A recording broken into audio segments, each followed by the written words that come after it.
We love our superheroes because they refuse to give up on us. We can analyze them out of existence, kill them, ban them, mock them, and still they return, patiently reminding us of who we are and what we wish we could be. This is a quote by Austin Grossman, acclaimed author of Soon I Will Be Invincible. Austin Grossman understands that superheroes aren't just a form of entertainment, but almost an extension of who we strive to be as human beings. I mean, who doesn't want to be a superhero?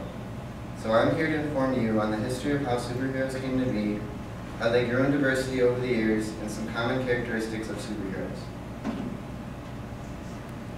Superman was one of the first superheroes introduced, and probably the most infamous of them all.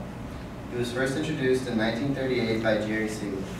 Superman quickly gained a massive following and received an overwhelming positive response. So following Superman, DC Comics introduced Batman, Wonder Woman, Green Lantern, The Flash, Hawkman, Aquaman, and Green Arrow. DC Comics mostly controlled the market for superheroes in comics, but that didn't stop other companies to create hundreds of different superheroes. And so when World War II came, superheroes really began to grow in popularity, which was most likely an effect of the need for simple tales of good triumphing over evil. Publishers then responded by creating patriotic superheroes and other superheroes who would battle the Axis powers. One of the most known patriotic superheroes is Captain America, who was introduced during this time. And like pop culture figures of the time, superheroes were being used to promote propaganda during wartime and help sell war bonds. Although after World War II, popularity of these superheroes began to fade, and so the comics began to move into more of a horror and crime genre. Because of the shift to a darker tone, comics were often blamed for juvenile delinquency, and many would argue comics were violent with deviant sexual overtones. And so ended the golden age of comic books and the silver age began. DC Comics ended up recreating many of their 1940s superheroes by giving them new origin stories.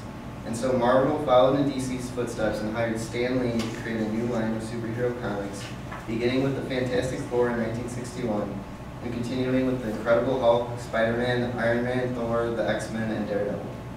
Many of these comics focus more on character development rather than mindless violence. The 1990s found anti-heroes to be widely popular as Wolverine and a darker Batman became bestsellers. And so now that you have an idea of the history of superheroes, I would like to show you how these comics started to grow in diversity over the years. There wasn't a female superhero until 1940, and she was named Phantoma and was a minor character. Although the first popular and widely recognizable superheroine was Wonder Woman, created by DC Comics. And so it was nice to see the comic industry finally have women as major superheroes. It was discouraging, however, to see how they were often depicted. In comics, superheroines often sport improbably large breasts, and the logical lack of muscle mass in their costumes can be quite revealing. The comic industry was sent many accusations that their visual treatment of women supported sexism and objectification. And so in the 1960s, superheroes of different ethnic backgrounds began to appear. There was Black Panther, an African king, and Luke Cage, a hero for hire, became the first African-American superhero to star in his own comic. However, as comic book companies were in the early stages of cultural expansion, many of these characters played specific stereotypes. Luke Cage often used lingo to that of blaxploitation films, and the Native American superheroes were almost always related to wild animals, while Asian superheroes seemed always to be martial artists. But besides that, many previous white superheroes were actually changed color.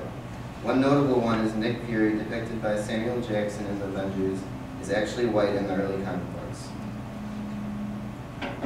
Although most superheroes follow an already formed template, this template causes many superheroes to share a lot of common characteristics.